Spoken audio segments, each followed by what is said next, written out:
Assalamualaikum warahmatullahi wabarakatuh. Kembali lagi kawan di Legenda Catur Dunia. Untuk video kali ini kita akan ulas Title Tuesday kawan yang berlangsung tadi dini hari edisi tanggal 20 Februari 2024 kawan. Kalau waktu kita kan tanggal 21 hari Rabu. Nah, untuk sesi awal kawan dimenangkan oleh Anish Giri bersama Jose Martinez Alcantara dan Ian Nepomniachtchi berada di posisi ketiga kawan. Sedangkan untuk sesi terakhir kawan, sesi kedua ada Velimir Ivix, Rudi Makarian dan Dimitri Andrekin menempati tiga besar untuk sesi akhirnya. Dan untuk game yang akan kita ulas ini dari sesi awal kawan, dari permainannya Hikaru Nakamura, di mana Hikaru Nakamura di sini kawan coba lihat biasanya ada berada di posisi 10 besar, tapi di sesi awal edisi tanggal 20 ini kawan Hikaru Nakamura berada di posisi ke-25.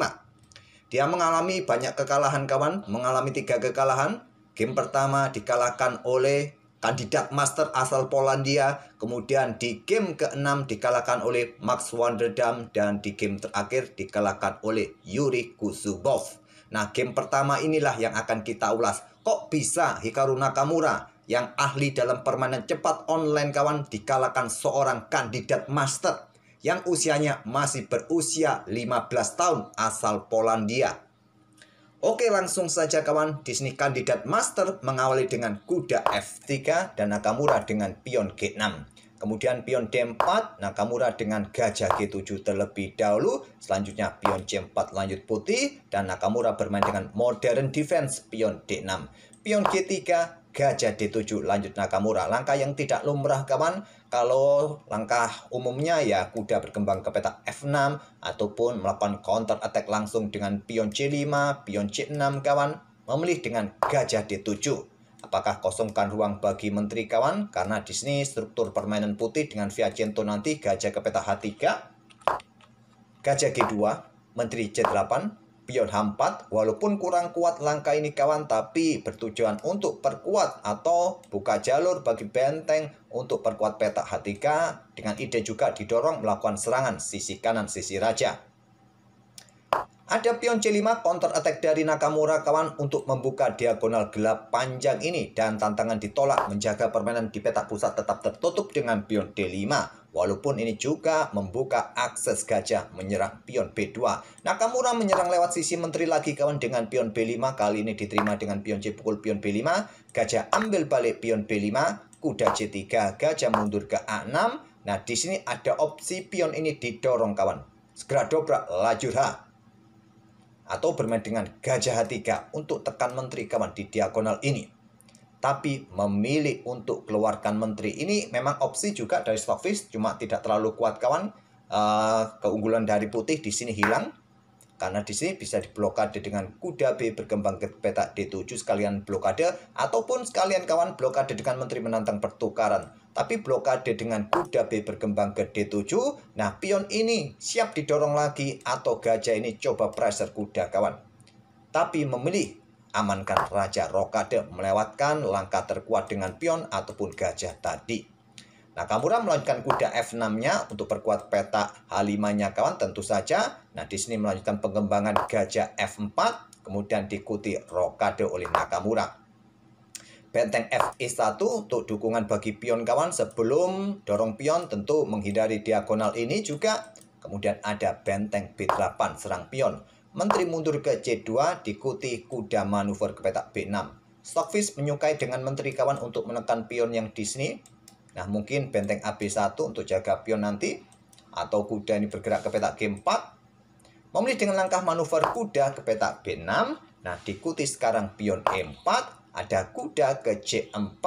Kuda ke G4 yang disukai oleh Stockfish kawan. Untuk buka akses diagonal gelap panjang dan mulai melakukan tekanan. Karena jika kuda ke petak G4 ini sementara waktu ya masih aman-aman saja kawan. Coba lihat. Tidak ada pion yang bisa mengganggu kecuali kuda ini pindah terlebih dahulu. Nah, kalaupun ada serangan gajah kena pin kuda ini kawan, ya masih ada pion H5 yang perkuat posisi kuda. Tapi memilih manuver kudanya kembali untuk menekan pion ini. Ada pion B3, kuda ke A3, diikuti menteri ke petak D2. Lanjut putih berkoneksi dengan gajah kawan untuk mencoba menantang pertukaran mungkin. Kuda B5 menantang pertukaran, diterima oleh putih kawan, dan Nakamura ambil balik menggunakan gajah. Kemudian dorong pion E5, kandidat master mulai memecah permainan petak pusat. Ditolak kuda ke H5 serang gajah, dan Disney benteng AC1 lanjut kandidat master. Yang terkuat membuka permainan kawan dengan pion E pukul pion D6 terlebih dahulu. Kalau sikat oleh pion, ambil balik oleh gajah, kena garbuan 2 benteng nanti ke depannya kawan. Nah, kalau kuda ini sikat gajah, kalian lanjutkan ambil pion, temponya ancam benteng kawan. Nah, mungkin kuda ini akan ke peta E2 berkorban, ya sikat saja, ambil balik oleh gajah. Nah, kalian lanjutkan, pion ini bisa promosi. Putih masih dalam posisi yang bagus, tapi memilih dengan langkah benteng C1. Nah, kuda sikat gajah F4, ambil balik oleh menteri. Kemudian di sini benteng diangkat naik ke petak B6 kawan, perkuat petak D6-nya. Yang terkuat Disney menurut engine ya bisa bermain dengan menteri ini bergerak ke petak D7 untuk perkuat posisi pion, atau menteri ke petak A6 berkoneksi dengan gajah proteksi pion, tapi memilih dengan benteng naik ke petak B6. Diikuti putih mulai membuka permainan dengan pion E pukul pion D6, pion E ambil balik pion D6, kemudian benteng diangkat naik ke petak E7. Tekan pion yang di sini, diikuti kuda ke sini menekan pion 3 kali. Pion A6 lanjut Nakamura, kuda G5, diikuti menteri ke F5 menantang pertukaran, langsung diterima, rusak struktur pion hitam kawan bertumpuk di lajur F. Kemudian diikuti dengan gajah bergerak ke H3, coba ancam pion, diikuti dengan pion H6 terlebih dahulu. Kuda ke F3, kemudian gajah D3 untuk pertahankan posisi pion. Nah, sekarang ada kuda manuver ke petak D2. Tidak coba ancam gajah, percuma juga, gajah nanti akan berkoneksi dengan pion kawan. Tapi mencoba untuk manuver terlebih dahulu untuk menekan pion yang lemah nanti di petak D6 ini kawan. Pion F4 diadu, diterima juga. Pion G pukul pion F4. Gajah bergerak ke D4 untuk menekan pion yang di sini kawan. Nah, dilanjut kuda ke F3. Gajah ke F1 yang terkuat kawan. Coba eliminasi gajah terang untuk menantang pertukaran segera. Tapi memilih mencoba manuver kudanya ke petak F3. Coba ancam gajah gelap. Nah, di sini bisa dimanfaatkan gajah ini ancam benteng kawan. Nanti mencoba mengubur-ubur benteng dalam posisi remis kawan. Tapi memilih dengan langkah gajah tarik mundur ke petak F6 ancam benteng yang di sini. Benteng mundur ke petak E3 ancam gajah. Gajah mundur ke petak H7 diikuti pion F5 sekarang. Blokade akses gajah bermain kawan. Sekarang sudah tidak bisa ngapa-ngapain lagi. Tapi gajah ini juga sama kawan, sulit untuk bermain. Sama terkurungnya dengan gajah, dia harus menjaga pionnya sendiri, sedangkan gajah ini tidak bisa bermain, tidak bisa keluar lagi. Nah, di sini ada benteng B4, coba tekan pion di sini bersama gajah kawan.